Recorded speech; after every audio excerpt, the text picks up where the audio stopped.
Hello, I'm Adam J. Morgan, and welcome to Late Night Ghost Stories. Tonight, we welcome back John West. John, so good to have you back on here. We covered a lot last time, didn't we? Yes, we certainly do. It certainly did. It's great to be back on your show. Thanks for having me on again. Something we didn't get round to talking about because we ran out of time was I wanted to discuss poltergeists with you. Mainly the Enfield, 1977, the Enfield Poltergeist in London, Janet and Margaret. Personally, I've heard stories that it was perhaps a prank that became out of hand. What's your thoughts on it, John?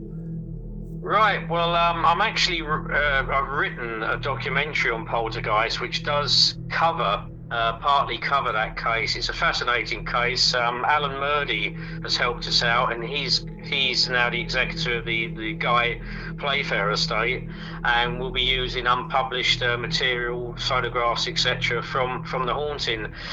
Now, I've got a personal connection with this because I actually lived in Enfield in the 1970s when this was going on.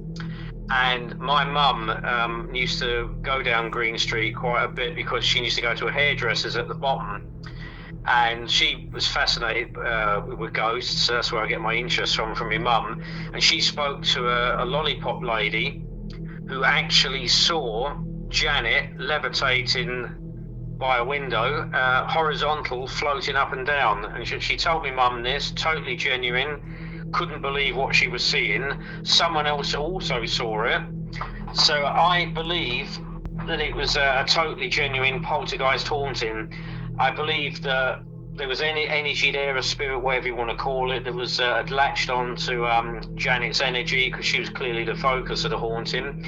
At the end, when it fizzled out, perhaps they exaggerated stuff to sort of keep it going because, children being children, they love the attention.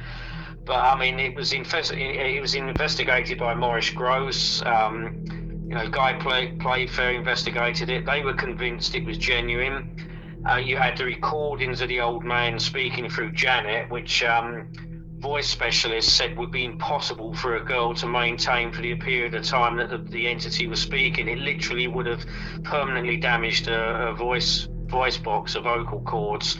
So yes, I believe it was a genuine haunting, definitely. Do you know what Janet and Margaret? What are they doing now? Do they do interviews, or have they kind of kept out of the limelight since it all sort of died down? I haven't spoken to them personally. I think they sort of try to keep out the limelight a bit. I think for a time they didn't even want to talk about it because it was so upsetting for them, and plus the allegations that they'd been faking it. But they have done interviews. I mean, Conjuring 2 was based on that case, and I have to say the film is okay. But it's entertainment. A lot of what was portrayed in that didn't happen, but that's Hollywood for you. They've always got to exaggerate stuff.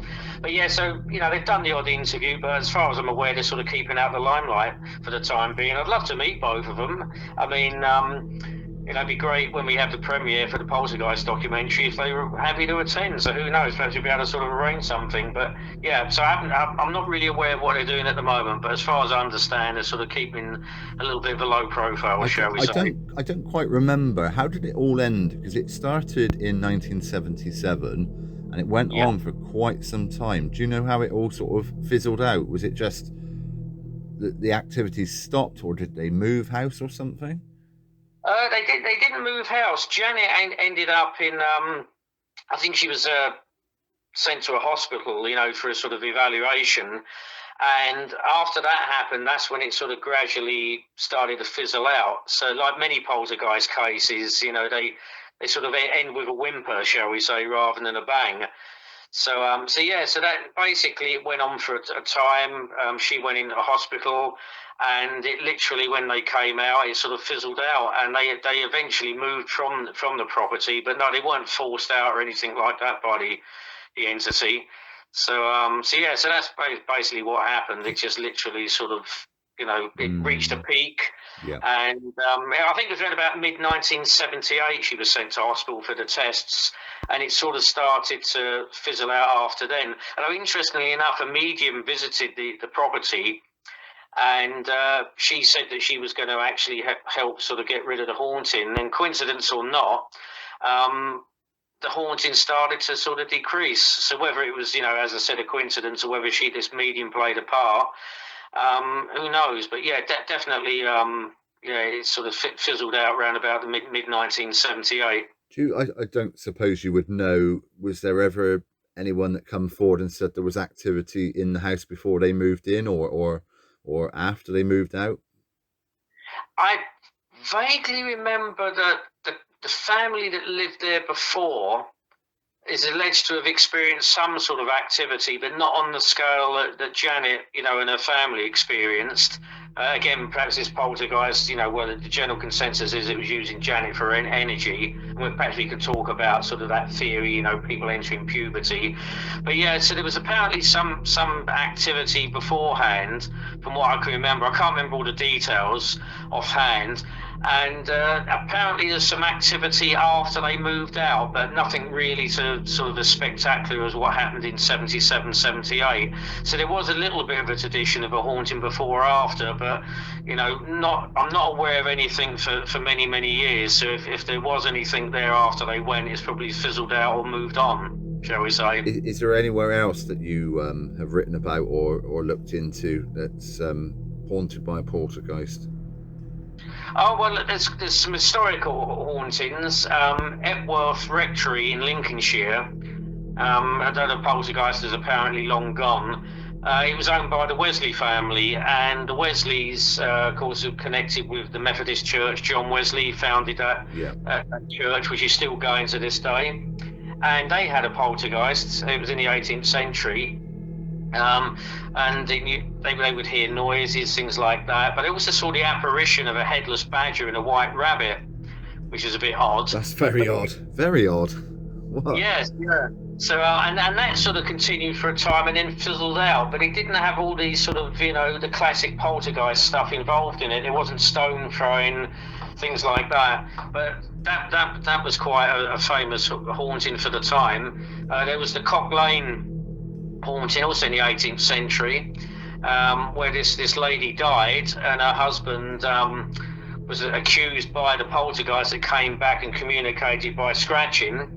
And don't laugh, but the ghost was called Scratching Fanny at Cock Lane. So there's wow. I won't say any more about that. It's like saying of a Carry On film. Carry On, exactly. Poltergeist. Carry on Scratching, or Carry On Poltergeist, is Sid James as but anyway, that became really famous, and Dr. Johnson actually went to the house, but nothing really happened while he was there, and he was very disappointed. And the daughter Elizabeth, of the daughter of the landlord, was accused of faking it, because William Kent, whose wife had died and was supposed to be the ghost, owed the landlord money. So there was all these allegations that it had all been set up to get rid of him so he didn't have to pay the money back and things like that. So that was a very famous one. I think the house was demolished, probably in the 19th century. A current poltergeist, which is apparently, it's still going on, is the one in Pontefract, the Black Monk, which is quite a famous case. It started in the late 60s. Colin Wilson investigated it, and he based his book Poltergeist partly on his investigation. If anyone's interested in poltergeist and you want to get one book on the subject, that's the one to get. I like Colin Wilson anyway, because he wrote quite a few really good Jack the Ripper books, didn't he? He did a Jack the Ripper book for the centenary of the murders in 1880. I've seen him pop up in quite a few sort of documentaries as well, giving his opinion on ghosts and Jack the Ripper and various other things. So yeah, I would definitely be interested in reading that one. Yeah, it's a very, very good book. So he investigated it, and the Black Monk, classic poltergeist activity. The backstory was a monk had apparently been executed for committing a very serious crime, and he was supposed to haunt the area. And the house is actually now owned by someone who lets it out for people to go there to sort of experience the poltergeist. And people claim to have seen and experienced things there. So if that's still going on, that's a poltergeist case that's been going on since the late 1960s, and we're now in the 2020s. So, but there again, there are some cases where poltergeists, have gone on for decades. So it's not that unusual. So but normally they last 1 or 2 years and then sort of fizzle out, if that. But yeah, so look up the Black Monk of Pontefract, and if you fancy going there, apparently you can book a night there. I don't know how much it is. No, that would be amazing. That would be really good. And a lot of people have claimed to have experienced stuff there. So I was under the impression it had sort of fizzled out in the sort of 70s, but apparently that's not the case. So, but I'll reserve judgment on that, because obviously it's now a sort of business for the guy. So I'd rather probably not say any more than that. But who knows? It might be still there. It might not. I don't know. I watched something recently, actually, and it wasn't recent. It was Great British Ghosts, and Michaela went to a place called The Cage. I think someone called Vanessa Mitchell owned it at the time. I've been to The Cage, and I know the series well. I've got it on DVD. I visited The Cage when that lady was still the owner. Yeah. She now sold it to a lady, I think, who lives there. She said that at the time she was struggling she had moved out and she was using it as like a ghost hunting event, but she was also trying to sell it as well, I think. And that was in about 2012 when Michaela went for the Great British Ghost series. Yes, yeah. Well, I went there with an old girlfriend of mine called Julie Abbott, who played a ghost in a film I was in called The Ghost of Winifred Meeks, so I dated a ghost. So, we just went there because she wanted to have a look, and the lady actually happened to be coming out as we were there, and she invited us in. And I can tell you, it's a really small house, and as your listeners will no doubt know, it was sort of used to incarcerate women who'd been accused of witchcraft. And the atmosphere in there was absolutely terrible. I couldn't wait to get out. It was so bad. It's hard to describe, but it was not pleasant being in that place. And this was during the day. Didn't experience anything, didn't see anything, didn't hear anything. But it was a terrible, terrible atmosphere. And we came out and we didn't feel right. And we had a blazing row later that day, which I'm convinced was caused by whatever was there, because other people have apparently had the same thing. People who've lived there have committed suicide. Their relationships have ended. They've, been suffered from bad luck, poor health, financial problems. I remember problems. because Vanessa sort of covered that on the documentary, saying that things just go wrong for everyone, and she was hearing scratching noises as well coming from the walls. Yeah. It was. She mentioned all that. I've got a couple of photographs of me with her. But yeah, we had a blazing row, me and my ex-girlfriend, afterwards. I mean, I don't know. There was other issues when we split, but who knows? That might have played a part in it. That sort of lingering atmosphere. But I regretted going there, and I'd never go back in that property again. I just hope that the woman who's living there is okay. I think someone told me a solicitor reported or something, and she was going to use it as a family home, but God, I couldn't live there. It's a terrible place. That's actually the worst place I've ever been to that was supposed to be haunted. That was my next question. My next question, actually, John, was what is the most active place you've been to? And it sounds like The Cage is top of the list, isn't it? Yeah, for the atmosphere and the negativity, definitely. I mean, I've been to quite a few haunted places. I went to Langenhoe Church in Essex, which was demolished in the 60s, but was a very badly haunted church. A vicar was there in the 1930s, and he seemed to be the centre of the activity. The churchyard is still there. And again, that was an unpleasant atmosphere. I felt as if I was being watched. And other people have felt the same, and they'd left and felt drained, although I didn't. Borley I've been to, and I've been 4 or 5 times, but only once did I have a really negative feeling there when I was walking up the path. And I just suddenly began to feel really scared, as if I entered a sort of zone of fear, shall we say. Yeah. And I walked further on, and then the fear went, and I walked back to test myself, and the fear came back, and it was literally like it's just part of this path. It just seemed to be this negative energy that made me really scared. Completely different energy when you crossed into it. Yeah, and I mean, obviously locals don't like talking about it and claim it's not haunted, but I've spoken to loads of people who've experienced stuff there, have seen things, seen the nun. I mean, my ex-girlfriend again was there for a concert, because normally the church is locked up, because you do get idiots, shall we say, trying to vandalise stuff inside, or have Ouija board sessions in the church, which is obviously not on. And she was sitting in a pew and she heard someone walking up the path, and they lifted the latch, never came in. So she got up to think, oh, perhaps they can't open the door, they think it's locked. She opened the church door, no one there, and no one on the path. She had her own experience, and a lot of people have heard people walking up the path and trying the door. And of course, in the 1970s, Peter Underwood, that famous author. Oh yeah, Peter Underwood. Yeah. Yeah, he investigated it, and the people he was working with left recording equipment in the church at night, because the vicar back then was quite open to the paranormal and was happy for them to sort of investigate it, and they left equipment inside.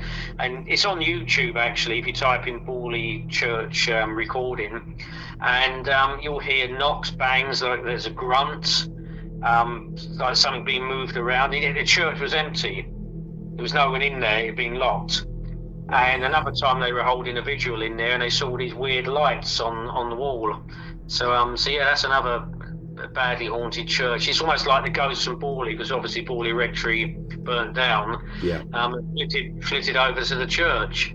So, but apparently it was even haunted when the rectory was still standing, because Harry Price was told about it. But he was so obsessed with investigating. He spent years. Harry Price, years and years, wasn't it, investigating Borley? He did. He wrote 2 best-selling books. I know he's been accused of faking stuff, and he was a bit of a showman and an exhibitionist, so perhaps he did exaggerate things, perhaps for publicity purposes. But there's too many stories from other people before he was there, after he was there, that experienced the same sort of stuff. But yeah, he was made aware that the church was haunted, but he never really looked into it because he was so obsessed with the rectory, which is a shame, because from what I understand and what I've looked into myself, the church is probably as badly haunted as the rectory once was. So he missed out on that, like you say. So focused on the house, the rectory, he didn't. Did he not even look at the church at all? He did. He was told a few things, but he never really did any sort of in-depth investigations into the church hauntings. He'd sort of, basically, oh, that's interesting, but let's get back to the rectory, that sort of attitude, which is a shame. But, excuse me, but other people have investigated the haunting, as I have, and in fact, my first ghost book, Britain's Haunted Heritage, has a chapter on Borley Church. So if it's still in print, it's on Amazon, and that's, if people want to get it, feel free. And you've got 2 documentaries in the pipeline. Bram Stoker, Father of Dracula, and Jack the Ripper, The City of Dreadful Night. Yes, well, I've actually got 3, because there's a poltergeist one, which we've touched on, which is, as I said before, a comprehensive sort of history of poltergeists in association with the Playfair Estate and Alan Murdy of the Ghost Club. And that's going to be narrated by Samantha Beckinsale, the half-sister of Kate Beckinsale, the Hollywood actress, and because Sam's an actress herself. And Bram Stoker, that's been narrated by Dacre Stoker, a descendant of Bram Stoker. That's more a sort of biography of Bram Stoker and the sort of influences around Dracula, what basically inspired him to write Dracula, his interest in folklore. And, a lot of it came from his mum in Ireland, because she used to tell him sort of ghost stories, folklore stuff. So that's very interesting. And Jack the Ripper is in association with Mike Hawley, who's one of the leading Ripper experts in America. And we're looking into a particularly interesting character called Dr. Francis Tumblety. Oh, yeah. Hated women. He hated women. He did. He loathed women with a passion, particularly prostitutes. Was there a reason? I don't recall the reason for that. There must have been a reason. Well, 1, he was homosexual. 2, I know obviously not all homosexuals dislike women, so I don't want to sort of give that impression. But he was gay. He was homosexual. But he told people that his first true love had been this woman. And it turned out he discovered that she was basically a prostitute. He saw her going into a brothel, and that was his claim why he turned against women. Whether he just used that as an excuse for his hatred of women, I don't know. On his death certificate, it has got him down as that he was married. He was widowed. So who knows? But he He absolutely hated women. He said they should be disemboweled. That was one of the things he told someone. He had a collection of anatomical specimens at his home, including uteruses. And the second Ripper victim, the generally accepted second Ripper victim, Annie Chapman, had her uterus removed. So, and Tumblety was really down on prostitutes. You know, he absolutely loathed them. So there was, you know, whether it was because of that relationship or whether it was something else, and he just made that up to justify his hatred. But yeah, he did not like women at all. And people said that if he saw a woman, he was chatting to a bloke and he realised a woman was there, he didn't like it. And so he had strong motive, and he was actually in London, Whitechapel at the time. There's evidence to suggest he had a herb shop in Whitechapel because he was a herbalist. He was basically a quack, but he made enough money to be the equivalent of what you call a millionaire today. So he knew Whitechapel. He was there. He was arrested on suspicion of the murders. We don't know the full facts of why he was arrested. I mean, for instance, there is a description of a man who was seen with Mary Kelly, who was generally considered to be a Ripper victim, and the description does match Tumblety. Was that George Hutchinson's description? That's correct. That's correct. Yes, the man that I know some people claim that he made it up, or his description was exaggerated because he wanted to get a reward or the notoriety, but the description does fit Tumblety. And there was a photograph. I'm sure I've seen Tumblety on a. It's rare to see the pictures of people from that era, but I'm sure there was a photograph, or was it an artist's illustration? There were two photographs of Tumblety. There's one where he's wearing a weird sort of Prussian-style military uniform, because he was a bit of a fantasist. He claimed he knew Dickens, claimed he knew Napoleon III, claimed he was a friend of Lincoln, so he was a bit of a narcissist as well. But there was this photograph of him in this uniform. There is another photograph of him where he looks a bit more or less weird, shall we say. And but it's now thought that the photograph, which is just a head and shoulders shot of him just wearing a tie and a jacket, is Tumblety. The one of him as a soldier might not be him. He might have got someone to pose for him as Tumblety, because the ears in both photographs are different. The ears on the guy wearing the Prussian-style uniform are not the same shape as the guy in the other photograph. Why would he have done that? He was a very strange character. He was a bit of a showman as well, like wearing gaudy uniforms. Who knows? Who knows? I mean, you would have thought that he would have wanted to use his own picture, but he was such a strange, you know, forgetting his misogyny and this collection of bits of women in jars. I mean, what normal person would do that as a hobby? But I don't really get why he would have done that. But there's strong evidence to suggest that perhaps the photograph of him as a Prussian isn't him. Who knows? Perhaps he was feeling ill at the time, or thought this other bloke was better looking than him and got him to pose instead. Right. I don't know. And when will this documentary be available? It's going to be made this year, so it should be out by the end of the year, fingers crossed. And we've also got evidence linking Tumblety with murders in America, which Mike Hawley found and which will be added to the documentary. So would that be after the 1888 murders? Would that be and before as well. Okay, so with Tumblety, did he used to travel quite a bit? Yes, there were loads of murders committed on or near railway lines, and they were all routes that Tumblety used. So he'd be, in modern terms, you'd class him as one of the travelling serial killers, because you do get those. Some serial killers sort of have a hunting ground, shall we say. I've never heard that term before, but that is fantastic, and that in itself, that title could be a new movie.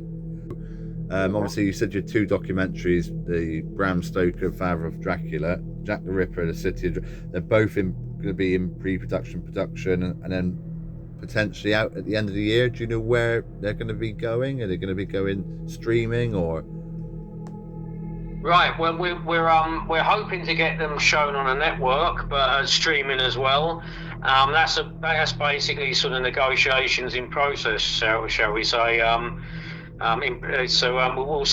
We'll see what happens with those, but they'll definitely be available. I mean, I'd love them all to come out on Blu-ray, But we'll see where they're going to end up. I mean, hopefully we'll get a network to screen them, and we'll get them streamed in due course. But at the moment, we're sort of chatting with people about potential outlets for that. Obviously, when I get some more information, I'll let you know, because it'd be great to get them out there. And one aside, as an aside, of Tumblety, you also might have met Bram Stoker. So you might have known the person that came up with Dracula. There you go, a new documentary, a crossover documentary.